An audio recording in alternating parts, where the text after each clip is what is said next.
You Tomb Raider player. Good then. What's the first picture you have in mind when I mention the first game? Hello there. Exalt here, and I'm back with a new Tomb Raider video. Today, I'd like to understand what makes Tomb Raider 1 so great. It's not exactly the best level, but rather the most memorable, the ones with the most enduring print. What does best mean anyway?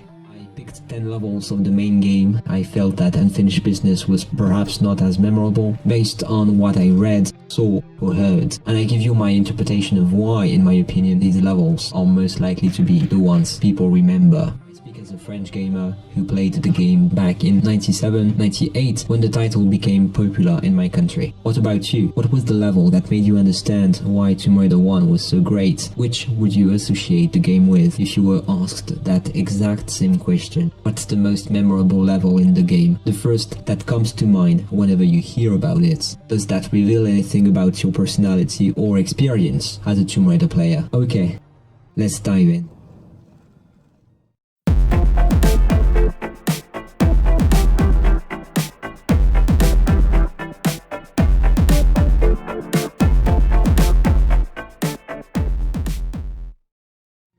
Number 10. Natalies Mines. Levels that begin underwater are often memorable. Now that we are off with Egypt and that the game is slowly drawing to a close, it's high time we kicked Jackie Natalies.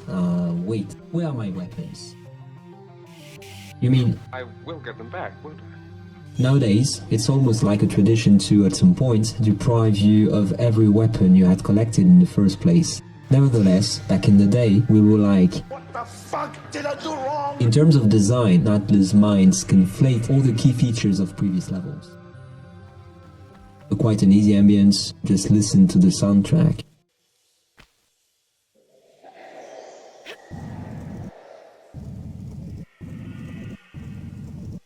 It's the same as in the system, except here you have to fend for yourself without a single firearm, and no idea what could pop up around the corner. Then the levels feature several puzzles, though not the most interesting in the game.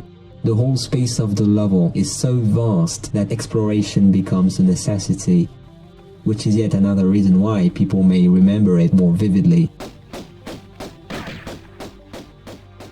than other levels.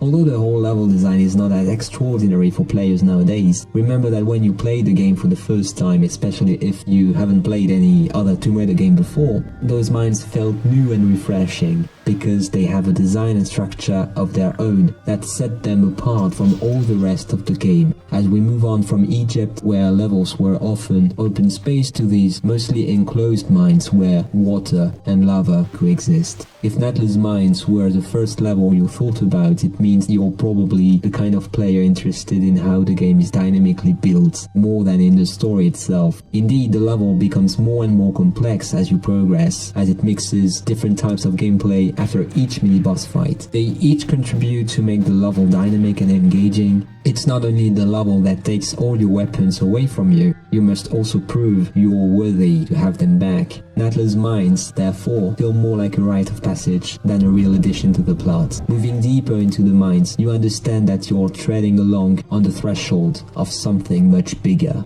Number 9. The city of Vilcabamba. The first ancient city the player visits is probably the most memorable. It marked the player's first steps into an environment which seemed authentic and lively, teeming with dangerous wildlife, with deadly traps and a mysterious temple, whose beauty and elegance dwindled the first level. It was also the player's first attempt at swimming, and that might have traumatized a few, especially if you wanted all these secrets. Puzzles and platforms were even more present than in Caverns, the first level. It also featured the first block puzzle. There were many objects to be found, hidden here and there, while others were merely decorative, forcing you to explore everything everywhere, with only your instinct to guide you. It unraveled Lara's potential and simultaneously revealed that of the game, how big it could be. No wonder why Vilcabamba sticks in your memory, as it's sometimes shown in the title screens. It established the basis of what the Tomb Raider franchise would be about for years, finding your way, performing tricky jumps, fighting bears. It's where the adventure truly begins. Either you like it or you don't, and that's probably what this level says about you. What you like is adventure, and you remembering this level at the expense of others is perhaps a way for you to relive the original experience. It was breathtaking. It made Tomb Raider shine bright. Say Hail Mary to that. Number 8. The Tomb of Tihocan, another level where you begin underwater. The first tomb was challenging, this one gets things to another level. It shares most of its environment with the system and features the same soundtrack, except it has this sense of accomplishment the system didn't have. After all, you don't just get the second part of the cyan there. You also kill 2 fracking centaurs, and get it over with Pierre, the annoying French guy chasing after you ever since you took your first steps in Europe. Tihocan was surely a greater architect than Qualopec ever was. You can see that in the design of the tomb. Every step you take might be your last, especially when you have to wander about if you lose your way. The level is so small but dense, and the 2 secrets make it even denser. The first part is a big puzzle that requires more exploration than reflection. Puzzles, platforms, traps, or both. Simple tricks, moreover, make the level look so vast that it might drive you crazy, and the design makes it even harder to kill things, like those gorillas trying to push me out and kill myself on those spines. The second part, however, focuses mostly on action, from those voracious crocodiles stalking you to those goddamn centaurs acting as mini-boss fights. Pierre is, after all, perhaps not the most dangerous thing, so despite the fact that it shares many similarities with the system, Tihocan's mostly remembered due to its second part. The system, in comparison, is nearly not as striking as the level it serves to introduce. Tihocan might even have replaced the system in your memories, especially if you've played Anniversary before. So if the Tomb of Tihocan is the first picture that comes to mind, it's probably because the story takes a new, unexpected turn. The game begins to feel even more surreal. Natalies cannot be trusted, and yet you have to go for the last fragment. These little details probably caught your attention as a player on your first playthrough. If Latin America was just the testing ground, the stages in Europe began to feel even more like an accomplishment. Number 7. St. Francis Monument. Isn't that level brilliant? It ranked much higher when I began working on that video, but I thought that the ones coming after it would more likely have left you a vivid image. St. Francis is all about platforms, action is secondary. In spite of its in media res beginning with the lions, again this level has a dual structure, with the first area being more puzzle-like than the second and main one. St. Francis was built in a way to make you feel you just passed the exposition point of the game. That now things were getting serious. Your regular encounters with Pierre add to the tension, but let's be honest, these do not suffice to explain why St. Francis deserves such mention. The most notable aspect of this level is the 4 successive challenges you have to take to obtain the 4 keys needed to move forward, and the multiple floor structure you must climb up and down. At the time, Lara didn't know how to use ladders. Each key has its own room, and each room with a specific divinity: Thor, Neptune, Damocles, and Atlas. With some challenges more difficult than others. If St. Francis is the level you thought about, you're most likely a player liking simple complexity. The level offers little space for exploration, everything is quite straightforward and linear, but it was built so as to make it challenging. Take the secrets for example. If you know where they are, you know that your gameplay has to be perfect to get them. St. Francis's folly, or the art of making simple things difficult. Number 6. Atlantis. You couldn't imagine when you launched the game for the first time that you would actually end up in Atlantis. What? Wasn't Natla an obvious clue? Back then? No, not really. Atlantis is the first level that clearly sets you out of reality. The first Atlantis level, and clearly one of the most enduring, even more than Unfinished Business. It shows the ascension of Lara towards the final stage of the game and story. The level is quite linear, and there aren't many puzzles to solve. The design is what makes it one of the most memorable. These were your first steps into a fully supernatural environment. Lara's encounter with her doppelganger is the best illustration of this. It's an impossible world just beside ours, and look at these walls, they're alive. Strange creatures running everywhere, some of them flying, some of them centaurs. Tenacious, self-destructing monstrosities Lara must eradicate. All these have contributed to make Atlantis notable, because it laid the foundations of every single Tomb Raider to come. This level was like a sign saying, okay, it's not only about an adventurer raiding tombs, gunning down every living soul standing in our way. Whenever you start a Tomb Raider game you previously didn't know, I envy you. you know that at some point you will be dealing with the supernatural and go beyond the accepted limits of our world. If Atlantis is the first level you thought about, you were probably stricken by this narrative aspect, when everything makes sense while nothing should, when everything will be revealed. The structure of the level translates this. Lara's symbolic ascension reflects the rising tension of the story, the last moment before the resolution. Each room giving you access to the next upper floor will test your skills, mixing puzzles and combat. No wonder why this level left a mark, but it's certainly not the most memorable level in Atlantis though. Number 5. Caverns. Yeah, that might sound surprising and cheap. Probably. Think about it for a second. This is the first level of the game. If a player unfamiliar with Tomb Raider ever hears about the game, wouldn't the first image that comes to mind be, you mean that game where you shoot wolves and escape traps in some sort of, I don't know, grotto, cave? Cave? What cave? That description most likely corresponds to the first level. It's fairly linear, and obviously not as complex as those coming after it, but so captivating. It comes as no surprise that it should rank among the most memorable levels of Tomb Raider 1. Putting things back in context, players were amazed when they first crossed those caves, because it was their and my first encounter with Lara Croft in a kind of environment that looked and felt realistic, shooting at enemies in real time, doors and levers, platforms of course, and secrets rewarding exploration. This level has everything the Tomb Raider franchise has become famous for. And to be honest, the first level is often the most enduring, because obviously you have to start with it. It's the one you are the most exposed to, regardless of your runs, whether you are attempting speedruns or just playing for fun, with no intent to go too far. It's also a human reaction. If you think about the Caverns first, it's probably because you're the kind of player who likes to know how things started. You're among those asking, how did it all begin? And about that, you're perfectly right. Number 4. Palace Midas. What magnificent level.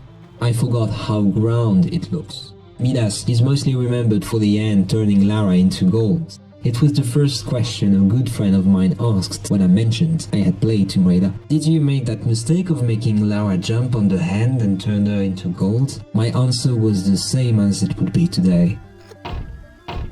Who didn't?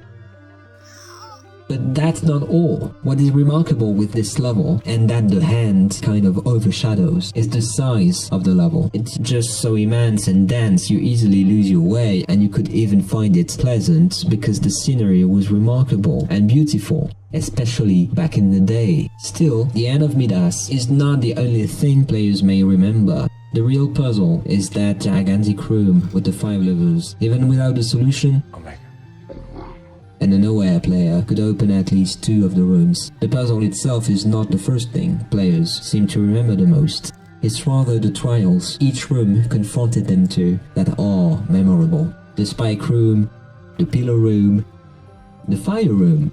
Each of these still resonates today more than they ever would in the level Atlantis, for example.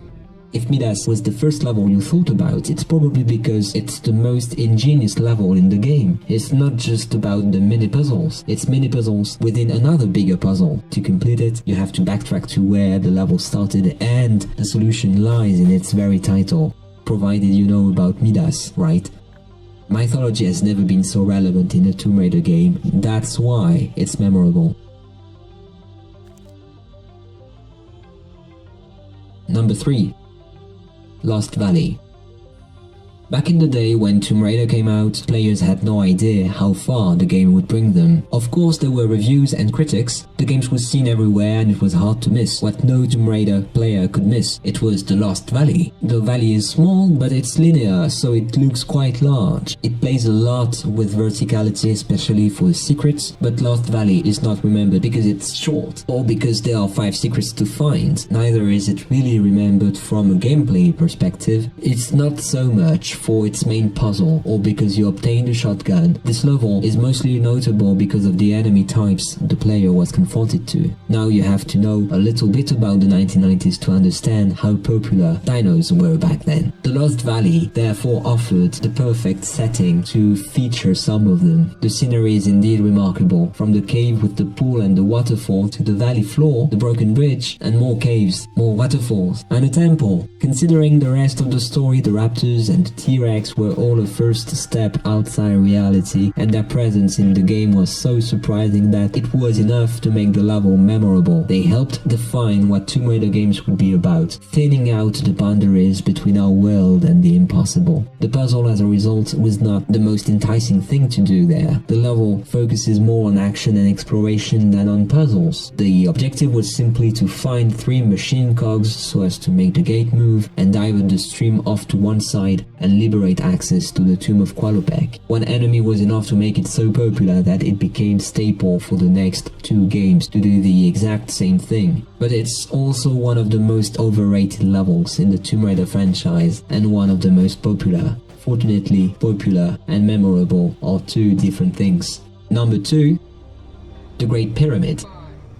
The final level, its very iconic boss, and a growing sense of tension. The level design is even more focused on platforms and action than most of the levels, including Atlantis, which was more hybrid in that it mixed different kinds of gameplay. As Lara is trying to escape the pyramid, she is confronted to many challenges on her way, and a great amount of traps. This level felt as if it were attempting to condense all the gameplay features of the game into a single, quintessential, short, but fast-paced level, with 2 quite memorable boss fights, especially the first one. Many players consider that monstrosity to be the final boss of the game. There are reasons for that. Aside from Natla herself, this big monster embodies the final limit of her experiments. It doesn't mean that once you killed it, there will be no monster left. It means that if you can take it down, after all the horrors you've already killed, then you can take anything. What makes this level even more memorable than Atlantis is its position in the game. It's not only the final level, it's also the level that comes after Atlantis, and I already mentioned how epic the structure of that level was. The Great Pyramid comes to complement that epicness when Lara finally destroys the Scion. But that's not all. Although it's the final level, unfinished business taken aside, the secrets will somewhat extend your playing time. If it was the first level you thought about, it's probably because it has everything you like with a Tomb Raider game. It's very linear, puzzles are nearly not as much present as before, there are some combat scenes, setting the pace and keeping the tension, and it is epic. That being said, I wonder which one made it to the first place. One thing's for sure, it's not the most popular. Number 1. Sanctuary of Sion.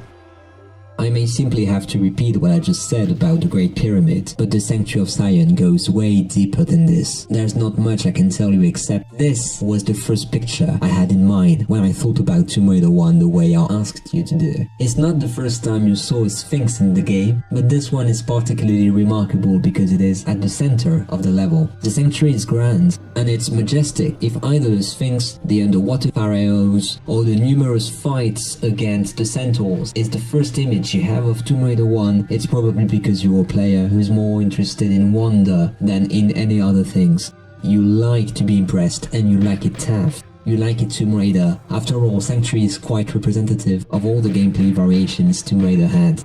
Enemies are the strongest in the game, and each time you progress, each unk you find will start with a mini-boss battle against the centaur. In terms of design, the Sanctuary dwarfs the other levels and emphasizes verticality more than a majority of the levels in the game. It's the St. Francis Folly of Egypt, but on a scale as big as Midas Palace. I don't know about you, but it has this Tomb Raider feel that makes it apart from other levels. It combines many of the strengths I pointed out earlier. It is epic in scale and plot development. It's not linear, but it's quite intuitive, and you can't really get lost. Not only does your chase end in a surprising fashion, it's also the last time you faced Larson, and the game's story comes full circle accordingly. So, did I guess right? If the level you thought about is not in this list, it's up to you to decide whether I'm definitely wrong or if you're just an exception to the rule. Either way, do not forget to engage the conversation in the comment section, and I'll catch you in the next video. In the meantime, if there's a top video you'd like me to do, there's a poll in the video where you can cast your votes. Let's keep the Tomb Raider franchise alive and kicking, shall we? And remember, it's subjective, it's all about my impressions of the game. Thank you for watching this video. I catch you in the next one. I exalt out. Bye.